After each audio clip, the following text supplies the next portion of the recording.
Hey guys, तो स्वागत है आपका कैप्टन B2 के चैनल में, जहां आज हम बात करने वाले हैं हॉकाई से जुड़े थ्योरी के ऊपर, जिसके सही होने के चांसेस उतने ही हैं जितने गलत होने के। सो स्पॉइलर वार्निंग के साथ चलिए डायरेक्ट थ्योरी पर आते हैं। बट उस पर आने से पहले मैं आपको वार्न कर दूं कि इस वीडियो के अंदर हम डेयरडेविल सीजन 3 से रिलेटेड कुछ चीजों को पॉइंट आउट करने वाले हैं। तो अगर आप लोगों ने डेयरडेविल सीजन 3 नहीं देखा है तो उसको जरूर देख ले, क्योंकि वो अब तक का मार्वल का बनाया हुआ सबसे बेस्ट टीवी सीरीज है मेरे हिसाब से। एनीवेज, ज्यादा टॉपिक से ना भटकते हुए डायरेक्ट मुद्दे पे आते हैं कि हमारा ये थ्योरी क्या कहना चाहता है, जिसकी कंक्लूजन पार्ट में ये है कि क्लिंट पार्टर ने माया के डैड को नहीं मारा जब वो रोनिन बना था, और अगर मारा तो मे बी वही कारण बनेगा कि क्यों हॉकाई अपने मेंटल को छोड़ देगा या फिर पास ऑन कर देगा केट को। इसके अलावा माया लोपेज, जो कि हॉकाई सीरीज के अंदर अभी विलन है और हॉकाई को मारने पे तुली हुई है, वो कैसे एक विलन साइड से हीरो बनने वाली है उसके बारे में भी बात करेंगे। क्योंकि हॉकाई सीरीज के बाद जो एक एको सीरीज आ रही है उसकी लीड कैरेक्टर यही है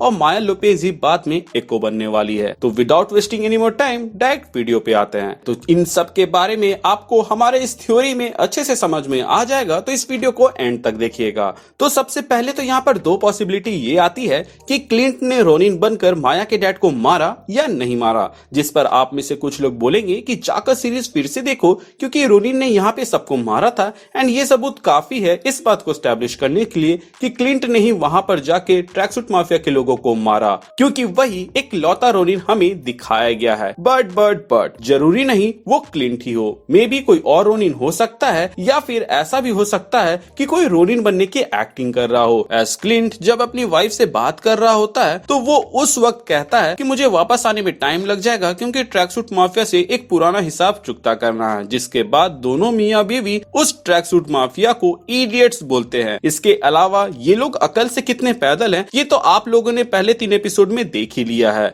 तो इनको निपटाना रोनिन क्या, हॉकाई के लिए भी बाएं हाथ का खेल है। तो एक बार सोच कर देखिए कि रोनिन जैसा क्राइम फाइटिंग विजिलेंटी ऐसे बेवकूफों को मारकर किस पर एहसान कर रहा है। आई अग्री कि उसने केट को खुद ही कहा था कि रोनिन ने ट्रैकसूट माफिया के सप्लायर एंड कुछ खास लोगों को टारगेट किया था, बट उन खास लोगों में से माया के डैड अगर उनमें से हुए तो माया क्लिंट के जान लिए बगैर नहीं मानने वाली, अनटिल एंड अनलेस उसके डैड ने कुछ बहुत ही बुरा किया हो जिस पर माया को भी शर्म आ जाए। हम सभी जानते हैं कि माया लोपेज की एक सोलो सीरीज आएगी एको नाम से, जिसका मतलब ये हुआ कि भले वो इस सीरीज के अंदर हमें विलन की तरह दिखाई जा रही हो, लेकिन अपने सीरीज के अंदर वो हीरो बनेगी। बट ऐसा क्या होगा जिसके वजह से माया खुद को एको नाम देकर सुपर हीरो बनेगी, चलिए जानते हैं। एपिसोड 3 में आपने देखा होगा कि केट कहती है कि काजी एंड माया के बीच में क्या चक्कर चल रहा है। वहीं दूसरी ओर हम देखते हैं कि काजी, जो कि माया को पसंद करता है, वो कहता है कि उसे रोनिन का पीछा करना छोड़ देना चाहिए,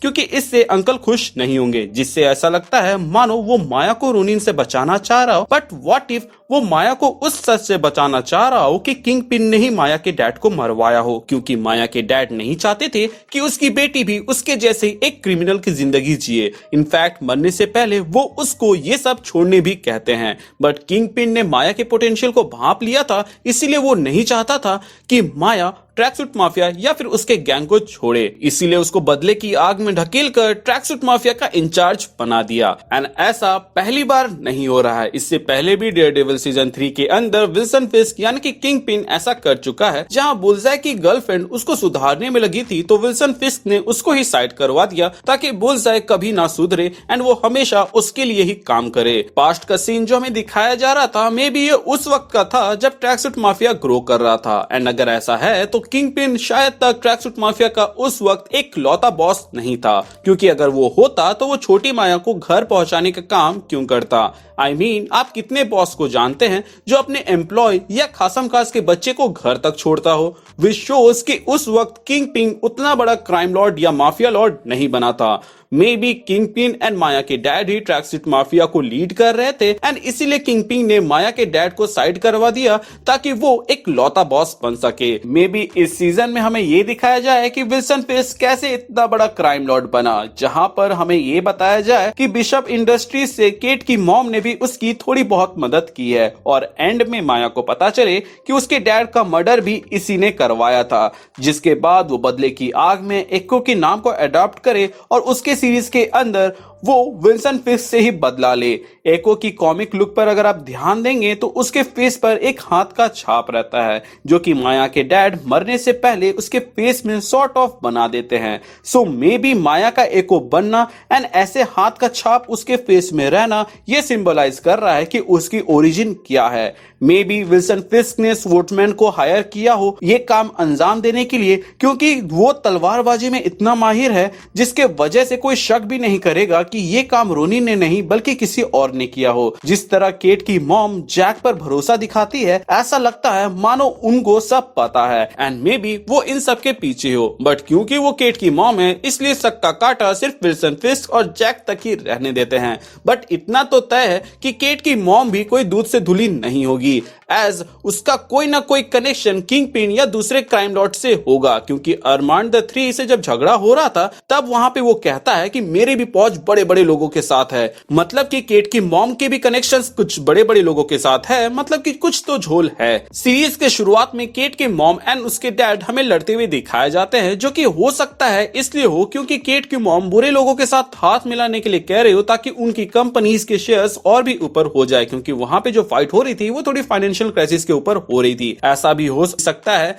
कि जो अटैक हुआ हो उसके नाम पे उसके डैड को साइड करा दिया गया हो किसी क्राइम लॉर्ड द्वारा, ताकि केट की मॉम आराम से इन लोगों के साथ डील कर सके। वरना आप ही सोचिए, जब इन लोगों के बीच में झगड़ा हो रहा था फाइनेंशियल क्राइसिस को लेकर, तो एक ही झटके में ये फाइनेंशियल क्राइसिस कहां गायब हो गया और बिशप सिक्योरिटी इतने अच्छे से एस्टेब्लिश कैसे हो गया। खैर इस पर तो हम बाद में चर्चा करेंगे। फिलहाल Maya, tracksuit mafia, Hawkeye, Kate, Jack और किंगपिन के कनेक्शन पर ध्यान दे तो जैक एंड रोनिन का कनेक्शन गुरु चेले का भी हो सकता है, जैसा कि हमें कॉमिक्स में दिखाया गया हो, जहां कॉमिक्स के अंदर हॉकाई को तलवारबाजी स्वॉर्ड्समैन यानी कि जैक ही सिखाता है, या फिर सीरीज के अंदर ये दिखा दिया जाए कि रोनिन अपने आप को बेस्ट स्वॉर्ड्समैन साबित कर देता है, जिसको सुनने के बाद से जैक जल उठता है और वो उसके नाम को खराब करने के लिए रोनिन के जैसे कपड़े पहन के उसी जगह पे अटैक करता है जहां पे रोनिन करता है, और उसके बाद से जो उसका विजिलेंटी एक्ट है उसको एक क्राइम एक्ट में बदल देता है। एपिसोड 1 में रोनिन के स्वॉर्ड के प्रति उसका लगाव तो आप देखकर समझ ही गए होंगे कि कुछ तो बात होगा, प्लस अरमांड द थ्री को भी उसने स्वॉर्ड से ही मारा था,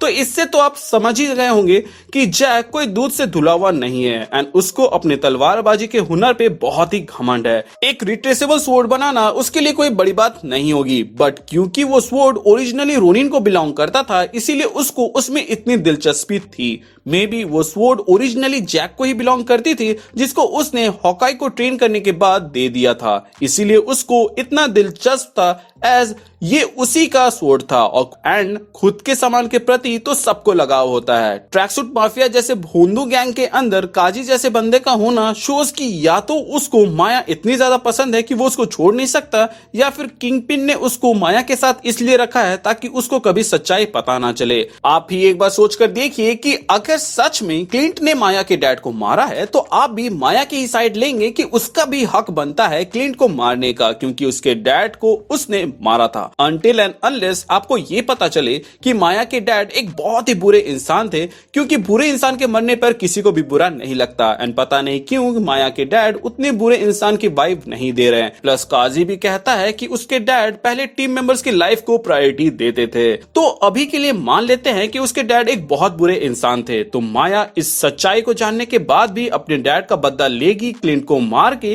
क्योंकि पापा इज लव, बट ऐसा करके वो कहीं से भी हीरो बनते हुए नहीं दिख रही है, जो कि वो अपने आने वाली सीरीज में होगी। बट यहाँ पर एक पॉसिबिलिटी ये भी हो सकती है कि माया को जब ये सच्चाई पता चले कि उसके डैड एक बहुत ही बुरे इंसान थे, तो वो उनके नाम को साफ करने के लिए एक हीरो बनेगी, जो हमें एको सीरीज में देखने को मिलेगा। बट ऐसे में एक चीज की कमी रह जाती है, जो कि ये है कि एको का विलन कौन होगा, जहां पर मेरी दूसरी थ्योरी सामने आती है, जो कि ये है कि किंगपिन ने ही माया के डैड को मरवाया है एंड ये बात उसको हॉकाई सीरीज के एंड में पता चलेगा, जिसके बाद से सब कुछ पानी की तरह साफ हो जाएगा कि माया एको सीरीज के अंदर एको कैसे बनेगी और वो किससे लड़ेगी। कॉमिक्स के अंदर एको के फेस में एक मार्क रहता है, जो कि हॉकाई सीरीज के अंदर उसके डैड मरने से पहले उसके फेस में सॉर्ट ऑफ बना देते हैं। मे बी जब वो एको बने तब वो इस मार्क को लगाए ये याद दिलाने के लिए कि वो क्यों एको बनी है और उसके डैड के मौत का कारण कौन है। वेल का येलेना को रोनिन के सूट में दिखाना एंड ये कहना कि उसने ही ब्लैक विडो को मारा है